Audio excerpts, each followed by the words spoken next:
जय Hind everyone. Welcome to कर्तव्य पथ एकेडमी। क्या हाल चाल, कैसे हैं आप सभी लोग? हमारी यही आशा है कि आप लोग बहुत ही बढ़िया होंगे। आप लोगों की पढ़ाई लिखाई सब कुछ बहुत ही अच्छे से चल रही होगी। आज के क्लास में हमें क्या पढ़ना है, तो आज के क्लास में हम लोग अपना जो करेंट कोर्स चल रहा है सीटेट पेपर 2 ज्योग्राफी का, उसके अंदर चैप्टर नंबर 3 क्लास 6 ज्योग्राफी से मोशंस ऑफ द अर्थ के बारे में पढ़ने वाले हैं। इसके अंदर बेसिकली हम लोग रोटेशन क्या होता है इसके बारे में समझेंगे। इससे हमारे पृथ्वी पर क्या इफ़ेक्ट पड़ता है, रिवॉल्यूशन क्या होता है इसके बारे में हम समझेंगे और इसका क्या इफ़ेक्ट पड़ता है। इससे जो आपने सीज़न चेंज हो जाते हैं, उस सीज़न्स के बारे में हम समझेंगे। ठीक है? तो इन सब चीज़ों के बारे में आज के क्लास में हमें पढ़ना है। ठीक है? इस लेक्चर का जो पीडीएफ होगा वो आपको हमारे गूगल ड्राइव के जो लिंक है उसमें प्रोवाइड कर दिया गया है। ठीक है? जिसका लिंक आपको नीचे डिस्क्रिप्शन में मिल जाएगा, वहाँ से जाके आप डाउनलोड कर सकते हैं। हमारी जो भी क्लास की अपडेट होंगी, जो भी न्यूज़ वगैरह होंगी, ये सब आप हमारे इंस्टाग्राम पेज पे फॉलो करके जान सकते हैं, या हमने टेलीग्राम चैनल बनाया है, जहाँ पे आपको सही लगे, आप वहाँ जॉइन करके इसे जान सकते हैं इसके बारे में। ठीक है? तो इसी के साथ हम लोग शुरू करते हैं अपनी क्लास को, बिना किसी और देरी के।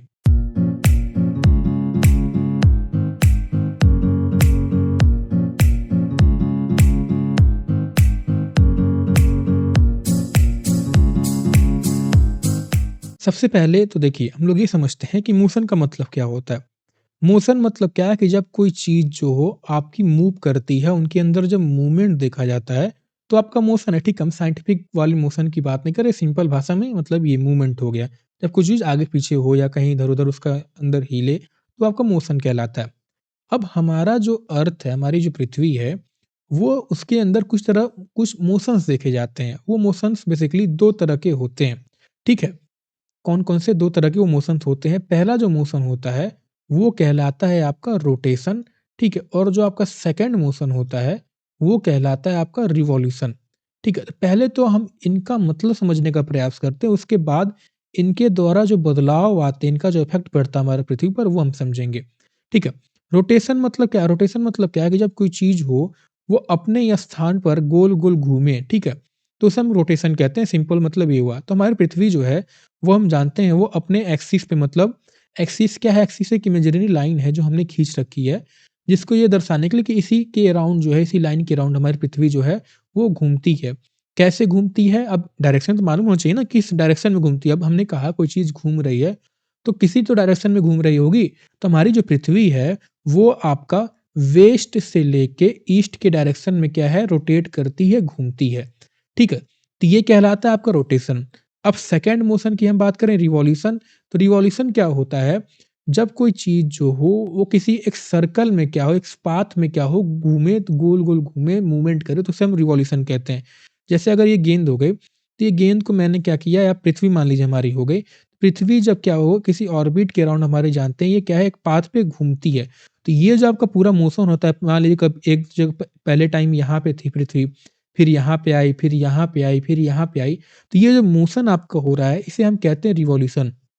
तो और जब ये रिवॉल्यूशन होता है, तो पृथ्वी क्या है हमारी रोटेट भी करती है, यानी पृथ्वी जो है वेस्ट टू ईस्ट रोटेट भी करती, घूमती भी रहती है, और क्या है साथ ही में आपकी आगे बढ़ते-बढ़ते रिवॉल्यूशन भी करती है। तो दोनों मोशंस क्या हैं आपके एक साथ होते हैं। ठीक है? तो इतना बेसिक आपको समझ में आया, रोटेशन क्या हुआ, रिवॉल्यूशन हुआ। कई लोग क्या हैं कि इसी में परेशान रह जाते हैं, लोगों को समझ ही नहीं आता रोटेशन मतलब क्या, रिवॉल्यूशन मतलब क्या? इसी में फँसे रह जाते हैं, ठीक है? तो पहले तो आप शब्दों का मतलब समझिए, रोटेशन एक हो गया, दूसरी बात रिवॉल्यूशन हो गया। एक कह रही है कोई चीज़ जो है कुछ ऐसे मूवमेंट करे, एक चीज़ क्या कह रही है कोई चीज़ जो है वो अपने ही पोज़ीशन पे क्या है ऐसे मूवमेंट करे, दोनों में फ़र्क है, ठीक है?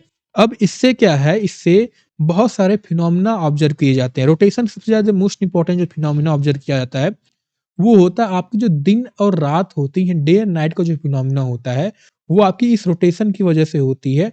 और जो सीज़न में बदलाव देखे जाते हैं, जो हम समर सीज़न हो गए, ऑटम सीज़न हो गए, आपके स्प्रिंग सीज़न हो गए, विंटर सीज़न जो अभी हमारे यहाँ चल रहा है, ये सब क्या है, ये पृथ्वी के रिवॉल्यूशन की वजह से होते हैं। ठीक है? तो हम ये जानते हैं हमारे जो सारे प्लैनेट्स हैं पृथ्वी के अलोंग, ये क्या है सूर्य के अराउंड क्या है, रिवॉल्यूशन करते हैं। और जिस रास्ते में ये क्या है रिवॉल्यूशन करते हैं, उसे हम कहते हैं ऑर्बिट कहते हैं। ठीक है? इतनी बात आपको क्लियर हुई? अब हम आगे बढ़ते हैं।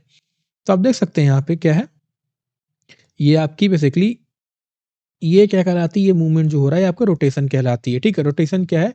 अपने ही एक्सिस पे पृथ्वी जो जब मूव करती है, उसे हम कहते हैं रोटेशन, ठीक है? एक्सिस मतलब क्या? जैसे मैंने बताया कि इमेजिनरी लाइन है, जो कि पास करती है नॉर्थ से लेकर के साउथ पोल पे, अराउंड व्हिच हमारी पृथ्वी जो है रोटेट करती है। अब किस डायरेक्शन में करती है? तो वेस्ट से ईस्ट डायरेक्शन में करती है, ठीक है? ये डायरेक्शन ही रीज़न है कि सन जो है हमें क्या है, ऐसा अपीयर होता है कि मान लीजिए आप जो हैं यहाँ खड़े हैं, ठीक है?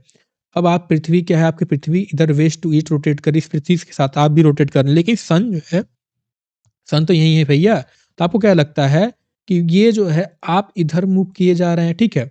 लेकिन सन जो है हमें ऐसा लगता है कि सन जो है आपका इधर चला जा रहा है, इधर चला जा रहा है, इधर चला जा रहा है, इधर चला जा रहा है। इस वजह से लगता है कि ये जो है सन हमारा ईस्ट में राइज़ होता है और वेस्ट में क्या है, सेट होता है, ठीक है?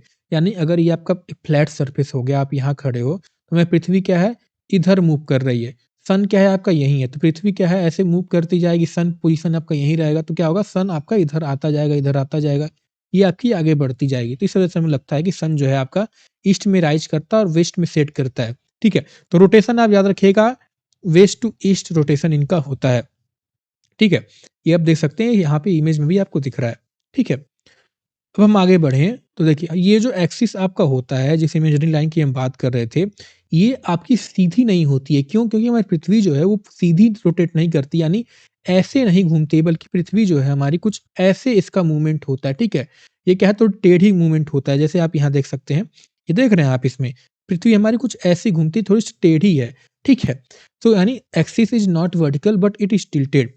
अब सवाल बनता है कितनी टिल्ट है हमारी? तो यहाँ पे दो चीज आ जाती है आपकी।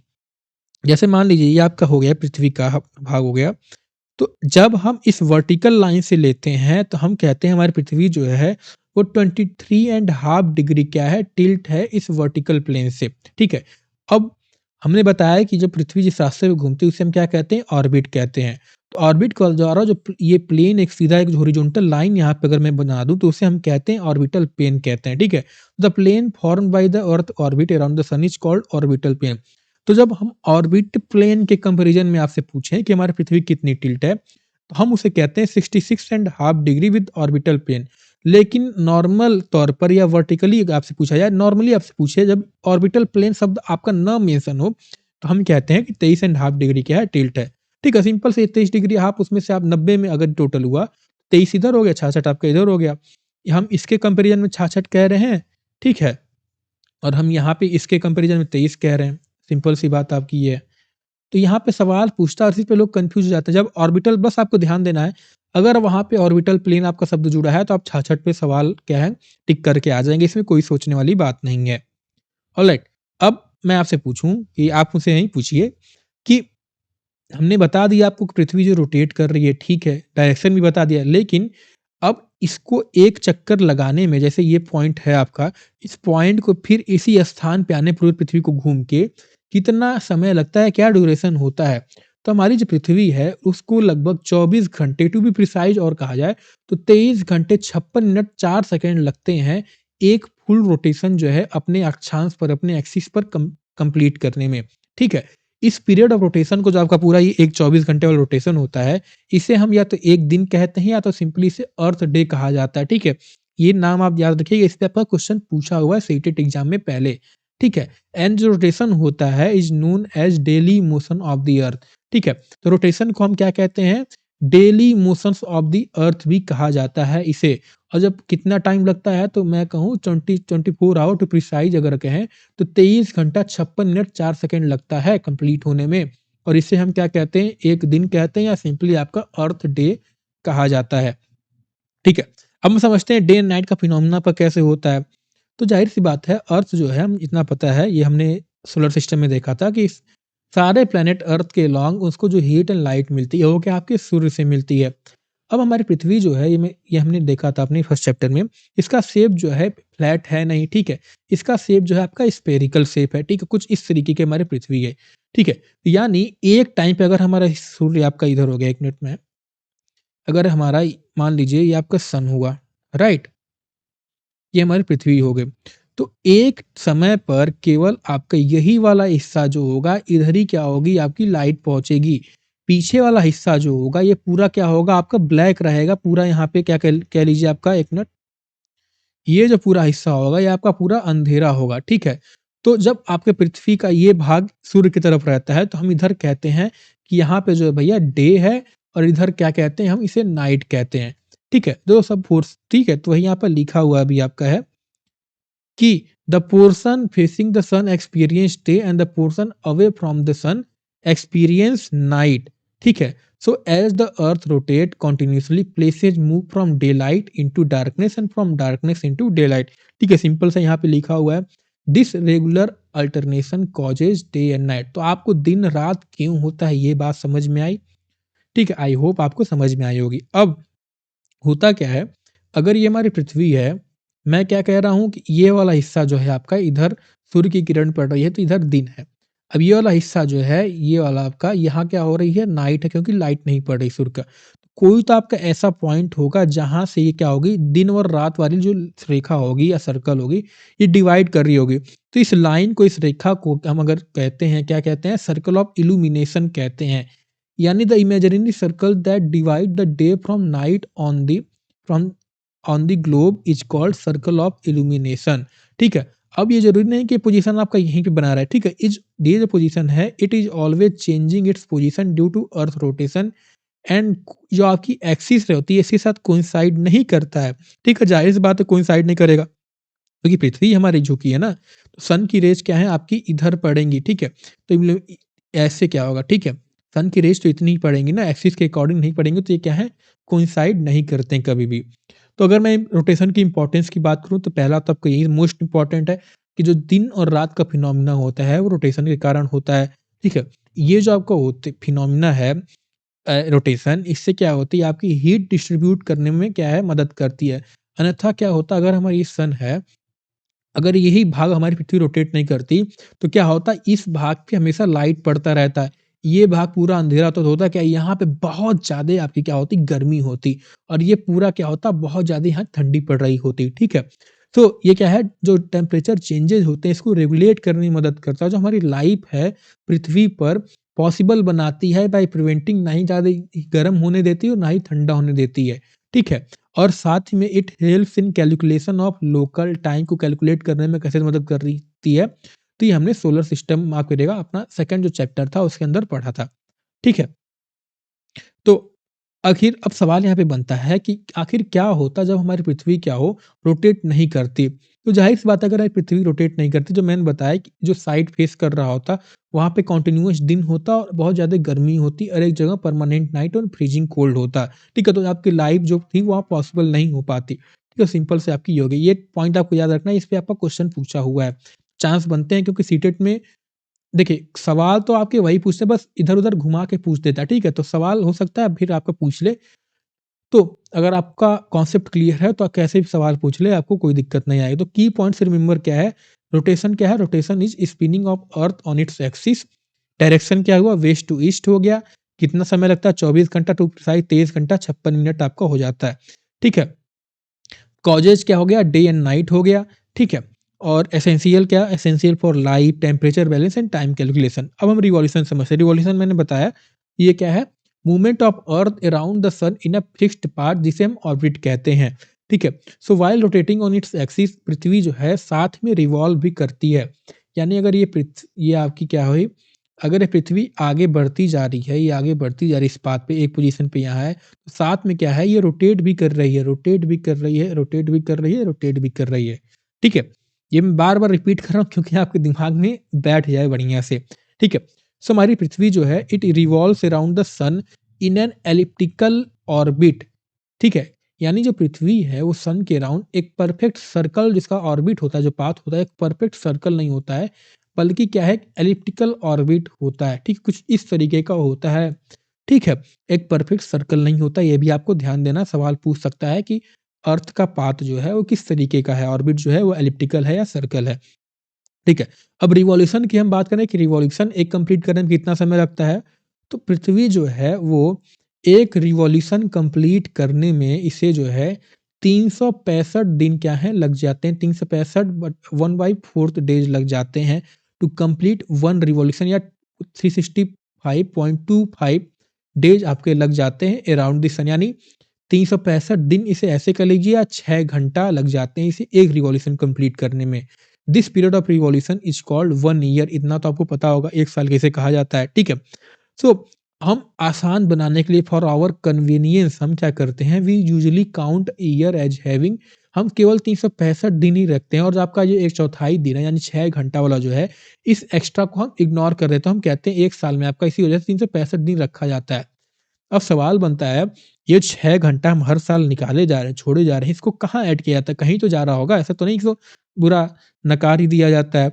तो देखिए, वो आपका 6 घंटा है, ये 6 चौको कितना होता है? 6 चौको आपका 24 हो जाता है, 24 दिन में कितना? 1 दिन होता है।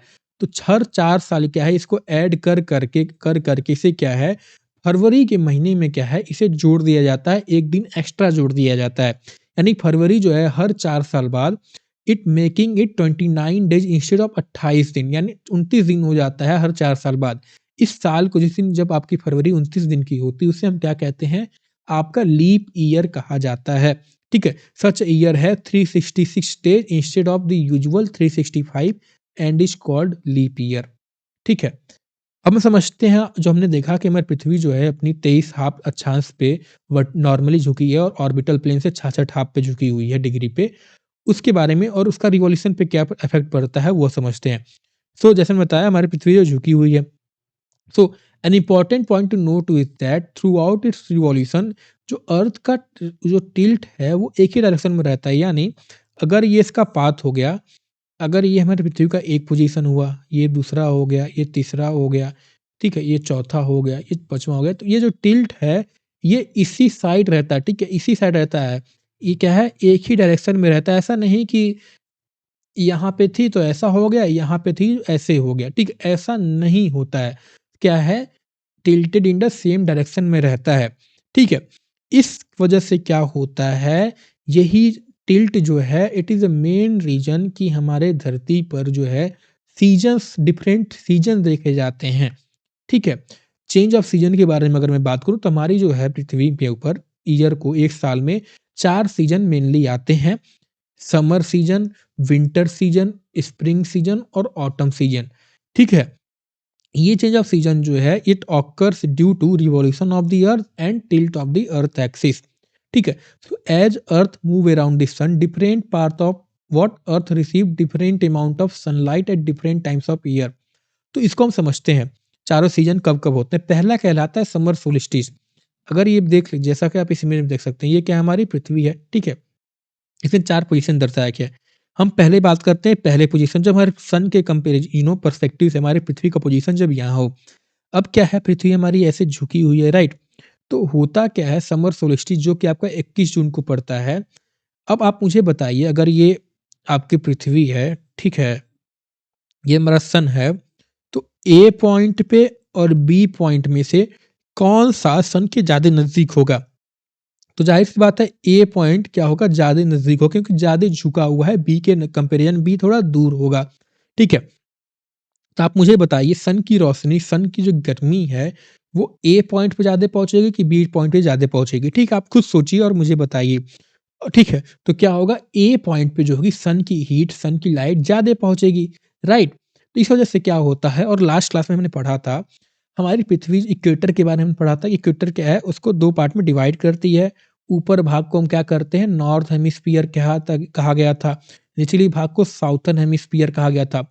इस वजह से होता क्या है कि आपका जो नॉर्दर्न हेमिस्फीयर वाला पार्ट होता है, वहाँ पे आपकी जब इस पोज़ीशन पे आपकी रहती है, जिसे हम समर सोल्स्टिस कहते हैं, इस दौरान हमारे नॉर्थ हेमिस्फीयर में क्या है, समर का सीज़न होता है। यानी जब हमारे यहाँ गर्मी आती है, तो हमारी पृथ्वी जो है, वो सन के पर्सपेक्टिव से इस पोज़ीशन पे रहती है, अपने पाथ में इस पोज़ीशन पे रहती है। और वहीं आपकी जो उसी अपोजिट हो जाता है, उसका साउथर्न हेमिस्फीयर में क्या है, विंटर देखा जाता है, ठीक है। तो समर सोल्स्टिस आपका कब से स्टार्ट होता है, तो 21 जून के आसपास क्या है, ये स्टार्ट होता है या देखा जाता है। इस दिन क्या है, आपकी जो अभी बताते हैं क्या होता है, ठीक है। पहले ये देख देख लीजिए आप लोग स्लाइड से। सो on 21st June, the northern hemisphere is tilted toward the sun. The sun rays fall directly on the Tropic of Cancer. Tropic of Cancer कहाँ पड़ता है, आपका नॉर्थ हेमिस्फीयर में पड़ता है, इतना तो पता होगा, ये हम लास्ट क्लास में ऑलरेडी डिस्कस कर चुके हैं। तो एज ए रिजल्ट क्या होता है, नॉर्थ हेमिस्फीयर में ज़्यादा गर्मी पहुँचती है। नॉर्थ हेमिस्फीयर में समर सीजन होता है, दिन आपके लंबे होते हैं और नाइट जो है आपकी शॉर्ट होती है, ठीक है? इस दौरान इस दिन क्या है आपकी लॉन्गेस्ट डे और शॉर्टेस्ट नाइट देखी जाती हैं, ठीक है? इतनी बात आपको क्लियर हो रही। अब इसके साथ-साथ क्या होता है, ये हमारी क्या है पृथ्वी हो गई, ठीक है? इसको हम क्या करें समर सोल्स्टिस कब होता है डेट आपको याद रखना है 21 जून को होता है। क्या होता है तो समर सोल्स्टिस होता है, इस दिन हमारे यहाँ गर्मी होती है नॉर्थ हेमिस्फीयर में, उसी का उल्टा आप साउथर्न में कर दो। अब यहाँ हम जानते हैं आपकी 66.5 डिग्री पे क्या है आपका आर्कटिक सर्कल बढ़ता है, ठीक है? तो आप खुद नोटिस करिए जैसे ये पृथ्वी अगर आपकी रोटेट करेगी, तो ये आपका जो हिस्सा होगा, ये हिस्सा जो होगा इस पे तो हमेशा रोशनी पड़ रही होगी ना, ठीक है? मान लीजिए ये हिस्सा जो है, ये आपका जो पार्ट है ये वाला, ये पीछे चल के चला गया तो इधर न रात हो गई, लेकिन ये जो हिस्सा है, ये तो हमेशा सन को ही फेस कर रहा होगा समर सोल्स्टिस के दौरान। तो इस वजह से होता क्या है कि the area beyond Arctic circle it experience continuous daylight leading to the phenomenon of midnight sun, ठीक है? यानी यहाँ पे रात जब हमारे यहाँ होती है तो वहाँ पे क्या है समर सोल्स्टिस के दौरान वहाँ पे सन ही दिखता रहता है। रात के टाइम 12 बजे चाहे सवेरे का 12 बजे चाहे रात की 2 बजे, ठीक है? वहाँ पे क्या है सन हमेशा क्या होता है दिखता है, ठीक है? At the same time some hemisphere. अब यहाँ देखिए ये हिस्से की हम बात करें, अब यहाँ पे क्या होगा यहाँ लाइट पहुँचेगी ही नहीं, ठीक है? बहुत कम पहुँचेगी, ठीक है? एकदम अंधेरा रहेगा। तो यहाँ क्या होता है इस दौरान क्या हो रहा है साउथर्न हेमिस्फीयर पूरा अंधेरा रहता है, ठीक है? This position of the earth is called summer solstice, ठीक है? तो यानी 6 महीने दिन 6 महीने रात वाली जो फिनोमेना आपने सुना होगा वो इस दौरान यहाँ पे होता है, ठीक है? अब आता है अब पृथ्वी क्या है यहाँ पे थी, अब पृथ्वी घूमी, घूमी, घूमी रोटेट की रिवॉल्यूशन की रिवॉल्यूशन कर के आ गई आपका कहाँ पे? अभी हम इक्विनॉक्स पे बाद बात करेंगे, अभी हम इस पे समझते हैं, आपकी विंटर सोल्स्टिस से समझते हैं। विंटर सोल्स्टिस आपका कब होता है? तो ठंडी का मौसम कब आता है? आपका दिसंबर के अराउंड आता है, तो यानी 22 दिसंबर को जो है विंटर सोल्स्टिस होता है। इस दौरान क्या होता है कि सबसे लॉन्गेस्ट जो आपकी नाइट है और सबसे शॉर्टेस्ट डे जो है वो 22 दिसंबर के आसपास क्या है नोटिस किया जाता है। अब इस दौरान क्या होगा पृथ्वी का टिल्ट जब मैं बताया था ये सेम डायरेक्शन में रहता है। तो आप मुझे खुद बताइए अगर हमारा सन हुआ तो ए और बी में से ये आपका इक्वेटर हो गया, ये आपका नॉर्थ हेमिस्फीयर साउथ हेमिस्फीयर, ए और बी में से कौन-सा ज़्यादा आगे है? ए ज़्यादा आगे है, ठीक है? तो यहाँ पे क्या होगा अब यहाँ पे समर में क्या होगा साउदर्न हेमिस्फीयर में क्या है आपकी समर हो जाता है और हमारे तरफ क्या है माने भारत के साइड नॉर्दर्न हेमिस्फीयर में क्या है आपकी विंटर देखा जाता है जो कि अभी आपका मौसम चल रहा है। यानी हमारी पृथ्वी जो होगी अभी इस पोज़ीशन से लेके ये अभी जो वीडियो आपकी बन रही है आज कितना तारीख है? तो आज है आपका 8 जनवरी है। तो हमारी पृथ्वी जो होगी कुछ इसके पीछे की ठीक है? इस पोज़ीशन में कहीं न कहीं होगी। ठीक है? तो ये फिनोमेना आपको समझ में आया, ठीक है? रेज़ क्या है यहाँ पड़ रहे हैं, ट्रॉपिक ऑफ कैप्रिकॉर्न पे क्या है वर्टिकली पड़ती हैं। पृथ्वी क्या है ट्रॉपिक ऑफ कैंसर पे थोड़ी रेज़ क्या है स्लैंटिंग हो जाती है, ठीक है? So, the sun rays fall directly on the Tropic of Capricorn. As a result, what happens? Southern hemisphere experience summer, days are longer and nights are shorter. Northern hemisphere experience winter with shorter days and longer night. ठीक है अब वही चीज आपका जो Arctic circle वाला हो रहा था कि मिडनाइट सन देखा जा रहा था 6 महीने दिन और 6 महीने रात, अब यही जब इधर आ जाती है तो अंटार्कटिक सर्कल पे क्या है वही उल्टा हो जाता है। अंटार्कटिक सर्कल पे 6 महीना वाला क्या है आपका दिन हो जाता है यहाँ पे और यहाँ क्या 6 महीने वाली वो रात हो जाती है, ठीक है? यहाँ क्या रात रहेगी, यहाँ क्या होगा अब दिन हो जाता है, ठीक है? This position is called winter solstice. अब आता है इक्विनॉक्स। इक्विनॉक्स पे क्या हो रहा है देखिए, पृथ्वी क्या है टिल्ट है यहाँ पे, लेकिन सन क्या हमारा इस पोजीशन पे तो टिल्ट से यहाँ फर्क ही नहीं पड़ता, ठीक है? यहाँ क्या होगा इस पोजीशन पे आपका हर जगह लाइट पहुँचेगा, ठीक है? हर जगह क्या होगा आपका लाइट पहुँचेगा, ठीक है? तो इक्विनॉक्स कब पड़ता है 21 मार्च एंड 23 सितंबर, ठीक है? पहला क्या हमने पढ़ा था समर सोल्स्टिस पढ़ा था, ये कब पड़ रहा था तो आपका 21 जून को पड़ रहा था, ठीक है? फिर आपका क्या था इसके बाद आ जाता है आपका इक्विनॉक्स आ जाता है, ठीक है? पहला इक्विनॉक्स कब पड़ता है आपका 23 सितंबर को पड़ता है। इस दौरान क्या होता है हमारे तरफ क्या है आपका 23 सितंबर को आपका स्प्रिंग देखा जाता है, माफ करिएगा आपका ऑटम सीजन देखा जाता है। ऑटम सीजन में क्या होता है अभी मैं बताता हूँ। स्लाइड्स के ज़रिए हम देखने का प्रयास करते हैं। तो देखिए on 21st and 23rd March September the sun rays fall directly on the equator. As a result, neither pole is tilted toward the sun.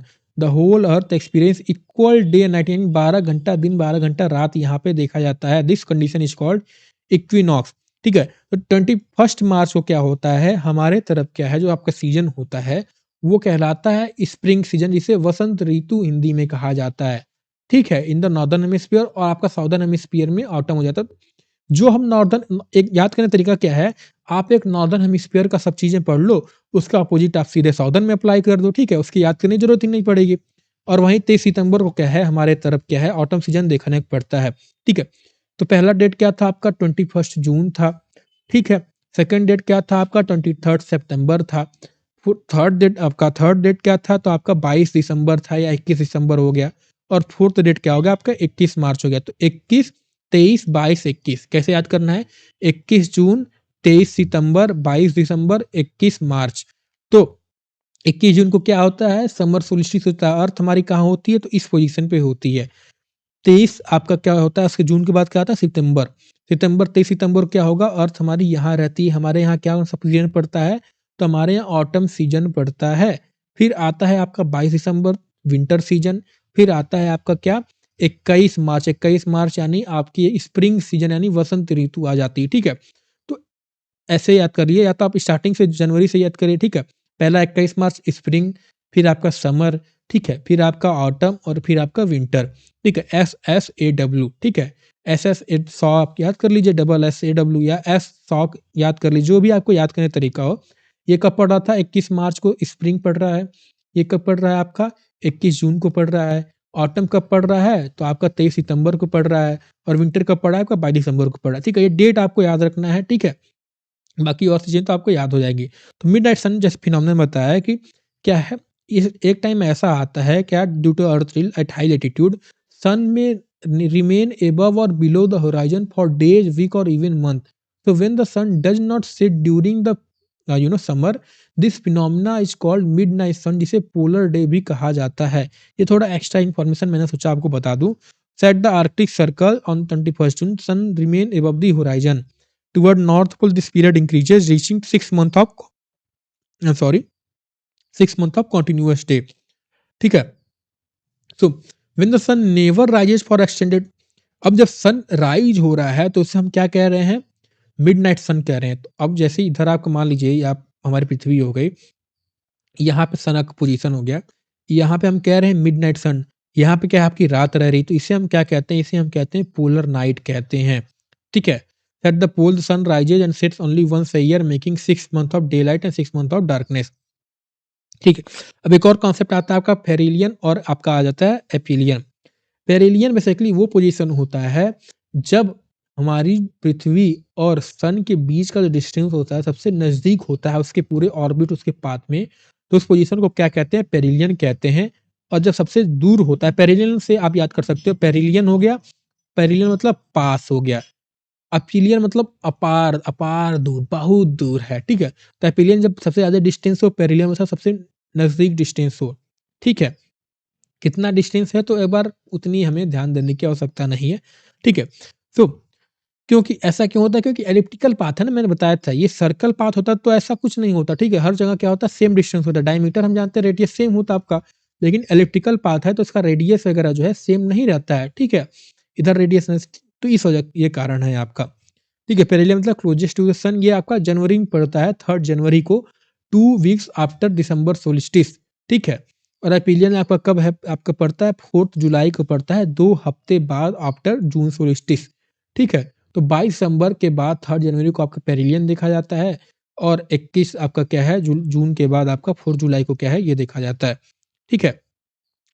और एक अगर इंपॉर्टेंस की बात करूँ तो इंपॉर्टेंस मैं बता चुका, मेन इंपॉर्टेंस क्या है, चेंज ऑफ सीजन हो गया, जो दिन और रात का लेंथ होता है ये सब हो गया, लेंथ ऑफ ईयर हो गया, variation in day and night हो गया, कभी कहीं 12 घंटा दिन 12 घंटा रात देखा जा रहा है, कभी लॉन्गर नाइट शॉर्टर नाइट हो जा रही, लॉन्गर डे शॉर्टर नाइट हो जा रहे हैं। तो ये सब फिनोमिना जो है ये रिवॉल्यूशन की वजह से होते हैं, ठीक है। अब हम क्वेश्चन देखें तो यहाँ तक कहानी आपकी खत्म हो गई। अब क्वेश्चन देखें तो क्वेश्चन है कुछ ऐसे पूछा है, what would happen if the earth does not rotate, यानी अगर हमारी पृथ्वी जो है वो रोटेट नहीं करेंगी तो क्या होगा इससे। पहला ऑप्शन क्या कह रहा है, there will be shorter day and longer night, there will be longer day and shorter night, there will be rapid changing season, या life would not have been possible on the earth. क्या लगता है आपका correct option क्या हो जाएगा, तो the correct option will be आपका फोर्थ ऑप्शन करेक्ट हो जाएगा, ठीक है। ये सब क्या है, लॉन्गर डे लॉन्ग, ये तो आपका क्या है, रिवॉल्यूशन से रिलेटेड है ना, तो इसका तो मतलब ही नहीं कुछ बनता है। रैपिड चेंज ऑफ सीजन भी रिवॉल्यूशन से रिलेटेड है, तो आपका ऑप्शन क्या बचता है, फोर्थ बच जाता है। ठीक है। सेकंड क्वेश्चन क्या कहता है, कंसीडर द फॉलोइंग सेंटेंसेज। पहला, A and B about motion of the earth and choose correct option. Rotation is the movement of earth on its axis, तो क्या स्टेटमेंट सही है, जी हाँ बिल्कुल सही है। बी ऑप्शन क्या कर रहा है, the axis of the earth which is an imaginary line makes an angle of 33.5 degree with the orbital plane. तो क्या लगता है आपको करेक्ट ऑप्शन क्या होगा, फर्स्ट, सेकेंड, थर्ड, फोर्थ? तो इसका जो करेक्ट ऑप्शन होगा वो हो जाएगा आपका, अगर हम स्टेटमेंट देखें तो पहला सही है, लेकिन सेकेंड क्या है आपका गलत हो जाता है। मैंने बताया था अगर आपका ऑर्बिटल प्लेन शब्द जुड़ जाए तो वहां पे क्या हो जाता है, 66.5 डिग्री हो जाता है। अगर ना जुड़ा हो तो आपका 23.5 या नॉर्मल कंडीशन में ये होता है वर्टिकली भी। ठीक है, तो करेक्ट ऑप्शन क्या हो जाएगा, ओनली ए इज करेक्ट। ठीक है, यानी फर्स्ट आपको करेक्ट हो जाएगा। अब थर्ड क्वेश्चन क्या कहता है, consider the following statement for cause off season and choose the correct option. Revolution of the earth and inclination of the earth axis in a fixed direction causes season, तो क्या ये correct statement सही है, जी हाँ बिल्कुल statement सही है। Second क्या कहता है, changes in the position of the earth around the sun changes season, यानी changes in position of the earth around the sun, क्या सही है, बिल्कुल सही है। थर्ड क्या कह रहा है, rotation of the earth causes season, तो क्या ये सही है, जी नहीं ये सही नहीं है। ठीक है, तो इसका करेक्ट ऑप्शन क्या हो जाएगा, only A and B are correct. ठीक है, सेकंड ऑप्शन आपको करेक्ट हो जाएगा। फोर्थ क्वेश्चन क्या कहता है कि imagine if the earth is not inclined, अगर हमारी पृथ्वी झुकी नहीं होती अपने ऑर्बिट की तरफ तो क्या होता। तो पहला ऑप्शन क्या कह रहा है, सर्कल ऑफ इल्यूमिनेशन क्या था, जो दिन और रात को अलग कर रही थी रेखा, उसको सर्कल ऑफ इल्यूमिनेशन कह रहे थे। Will match longitudinal line, longitudinal latitude क्या होते हैं हम ऑलरेडी डिस्कस कर चुके हैं। सेकंड क्या कह रहा है, the circle of illumination will match latitudinal line. Third क्या कह रहा है, there will be no seasonal variation in a particular region. और फोर्थ क्या कह रहा है, there will be more seasonal variation in a particular region. तो अगर हमारी पृथ्वी इंक्लाइन ही नहीं होगी तो क्या सीजनल वेरिएशन होगा, बिल्कुल नहीं होगा। तो डी ऑप्शन तो करेक्ट है और सी आपका एक ऑप्शन हो जाता है। ठीक है, और the circle of illumination will match latitudinal line, latitude यानी लेटी हुई जो रेखाएं होती हैं, लेट के जो आपकी एंगल बनती हैं, तो क्या है, एलिमिनेशन तो आपका ऐसे बन रहा है ना, तो क्या होगी, ये लॉन्गिट्यूडनल लाइन को मैच करेगी ना कि लैटिट्यूडनल लाइन को। तो करेक्ट ऑप्शन क्या हो जाएगा आपका, A and C correct option हो जाते हैं। पांचवा क्या कहता है कि अर्थ डे किसे कहा जाता है, डिस्टेंस बिटवीन द लॉन्गिट्यूड क्या इसे अर्थ डे कहा जाता है, पीरियड ऑफ रोटेशन को क्या अर्थ डे कहा जाता है, the days on which days and night are equal क्या उसे अर्थ डेज कहा जाता है, the motion of the earth around the sun in its orbit क्या उसे अर्थ डे कहा जाता है। तो इसका करेक्ट ऑप्शन जो हो जाएगा, अगर हम पहले देखें तो डिस्टेंस बिटवीन द लॉन्गिट्यूड को तो हम अर्थ डे नहीं कहते ना, इसका कोई रिलेशन नहीं है। सेकंड देखें, थर्ड देख लेते हैं पहले, सेकंड आपको करेक्ट होगा वैसे, the period of rotation of earth around its axis को अर्थ डे कहा जाता है। थर्ड क्या कहता है, the days on which days are and night are equal, तो इसे हम अर्थ डे कहते हैं क्या, इसे हम क्या कहते हैं, हमें इक्विनॉक्स कहा जाता है इसे। ठीक है, तो करेक्ट ऑप्शन क्या हो जाए, the period of rotation around. ठीक है, छठवां क्वेश्चन क्या कहता है, what is angle of inclination of earth axis with its orbital plane. तो अभी मैंने बताया जब ऑर्बिट प्लेन आपका शब्द जुड़ा रहे तो वहां पे क्या हम लगाएंगे, क्या हम 23.5 लगाएंगे या 66.5 डिग्री लगाएंगे। करेक्ट ऑप्शन जो होगा आपका 66.5 डिग्री हो जाएगा। ठीक है, अगर यहीं पे आपका सवाल जो है ऑर्बिटल प्लेन ना पूछा हो तो केवल पूछ रहा what is angle of inclination of earth axis.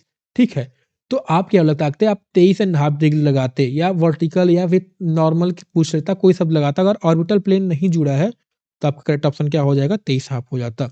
ठीक है, सत्ता क्वेश्चन क्या कहता है, ऑन 21 मार्च एंड 23 सितंबर, 21 मार्च और 23 सितंबर द होल अर्थ एक्सपीरियंस, ये क्या कौन सा पोजीशन दर्शा रहा है, इक्विनॉक्स दर्शा रहा है। ये क्या दर्शा रहा है आपका, तो आपका स्प्रिंग दर्शा रहा है। स्प्रिंग के एस ऐसे याद करिए ना, SSAW हमने याद किया था। 21 मार्च था, ये आपका जून था। ठीक है, ये आपका सितंबर था, ये आपका दिसंबर था। And the whole earth experience equal days and night, this is because, क्यों ऐसा होता है, सवाल पूछ रहा है ऐसा क्यों होता है। तो पहला क्वेश्चन क्या कह रहा है, directed rays of the sun fall on the equator and at this position one of the pole is tilted toward the sun. तो टिल्ट्स का तो रिलेशन अगर रहता तो ये होता ही नहीं भैया। Direct rays of sun fall on tropic of Capricorn and this position none of the poles is tilted toward the sun. तो ट्रॉपिक ऑफ कैप्रिकॉर्न पे पड़ेगा तो इसका कोई मतलब नहीं, directed sun Tropic of Cancer पड़ेगा तो नहीं मतलब। फोर्थ ऑप्शन करेक्ट हो जाएगा। ये क्या कह रहा है, इसको इमेजिन करें, direct rays of sun fall on the equator and at this position one of the pole is tilted toward the sun. ये फर्स्ट और सेकंड आपका फोर्थ रिपीट कर रहा है क्या? एट दिस पोजीशन, हाँ रिपीट ही कर रहा है, तो करेक्ट ऑप्शन आपको वही हो जाएगा। ठीक है, फोर्थ या आपका फर्स्ट या फोर्थ आपका दोनों सही हो जाएगा। ऑलराइट, लेकिन one of the pole is tilted toward the sun, I think मुझे क्वेश्चन एक बार चेक करना पड़ेगा सही मैंने निकाला है कि नहीं। ठीक है, इसमें एक नहीं होना चाहिए था, एक होना चाहिए था, तब आपका करेक्ट हो जाता। ठीक है, क्योंकि आपका जब इक्वेटर पे पड़ता है तो कोई पोल जो है आपका सन की तरफ क्या है, टिल्ट नहीं होता है, तब आपकी इक्विनॉक्स होती है। ठीक है, तो क्वेश्चन ही आपका गलत दिया हुआ है ऑप्शन में, इसको आप लोग सही कर लीजिएगा। फिर क्वेश्चन 8 क्या कह रहा है, which of the following statement regarding position of the earth is true, यानी अर्थ पोजीशन में कौन सा स्टेटमेंट सही। पहला क्या कह रहा है, axis of earth is a definite line that makes an angle of 66.5 degree with its orbital plane. Axis of earth is a definite line that makes an angle of 23 half. Third क्या कह रहा है, axis of earth is an imaginary line that makes an angle of 66.5 degree with its orbital plane. Axis of Earth is an imaginary line that makes an angle of 23.5 degree with its orbital plane. तो correct option क्या हो जाएगा, जो axis होती है वो एक definite line नहीं होती है, वो एक इमेजिनरी लाइन है जो हमने अपने समझने के लिए बना रखा हुआ है। और जब मैंने बताया था ऑर्बिटल प्लेन शब्द आपको जुड़ेगा तो वहां पे 23.5 नहीं रहेगा, आपका 66.5 डिग्री हो जाए, तो करेक्ट ऑप्शन आपका थर्ड हो जाता है। नौवां क्वेश्चन क्या कर रहा है, the earth move on its axis, earth अपने एक्सिस पे किस डायरेक्शन मूव करता है, तो वो हो जाता है वेस्ट टू ईस्ट। ठीक है, क्या हो जाता है, वेस्ट टू ईस्ट आपका करेक्ट ऑप्शन हो जाएगा। 10वां क्या कह रहा है, where among the following is the mid day sun exactly overhead at least once a year on all latitude, यानी मिड डे सन जो है ओवरहेड हमारे कब रहता है सारे लैटिट्यूड के ऊपर, वंस अ ईयर। तो पिछले लेक्चर में मैंने आपको बताया था हमारी जो सन है वो ट्रॉपिक ऑफ कैंसर और ट्रॉपिक ऑफ कैप्रिकॉर्न के उधर कभी नहीं जाता। ठीक है, इसके ओवर यानी इसके बीच में ही क्या है, इसकी रेज वर्टिकल पड़ती है, उधर क्या है, उधर हमेशा स्लैंटिंग रहती हैं। क्वेश्चन क्या पूछ रहा है, mid the sun exactly over at least once a year on all latitude, इसी के बीच में क्या हमेशा वर्टिकल रहेंगी रेज, तो वही पूछ रहा है। तो करेक्ट ऑप्शन क्या हो जाएगा, between tropic of cancer and tropic of capricorn आपका सही ऑप्शन हो जाता है। ठीक है, 11 क्वेश्चन क्या कह रहा है, the movement of earth around the sun is known as, तो ये तो भैया मुझे नहीं लगता आपको बताने की आवश्यकता पड़ेगी, रिवॉल्यूशन हो गया। ठीक है, अब ये एक सवाल आप देखिए, the following diagram shows the position of earth on a particular days. A position दिखाया, बी पोजीशन दिखाया, सी दिखाया, डी दिखाया, ई दिखाया है। पूछ रहा है विच location will experience longest hours of day light, अगर सन पोजीशन यहाँ है तो कौन पोजीशन में longest hour of day light देखा जाएगा। ये भी मैंने अभी आपको समझाया है, आप आर्कटिक सर्कल वाला एग्जांपल याद करिए, आप एंटार्क्टिक सर्कल वाला याद करिए कि कहाँ पे लॉन्गेस्ट आवर्स होगा। करेक्ट ऑप्शन क्या हो जाएगा, इसका करेक्ट ऑप्शन हो जाता है डी। ठीक है, क्यों, क्योंकि रेज यहाँ क्या पढ़ रही सीधे यहाँ पढ़ेंगे। ठीक है, कुछ भी हो जाए रेज यहाँ पढ़ती ही रहेंगी। ठीक है, ऑलमोस्ट आपकी इधर रहेंगी। ठीक है, यहाँ पे थोड़ी सी उतनी नहीं पड़ेगी। ठीक है, सिंपल सी कहानी आपकी है।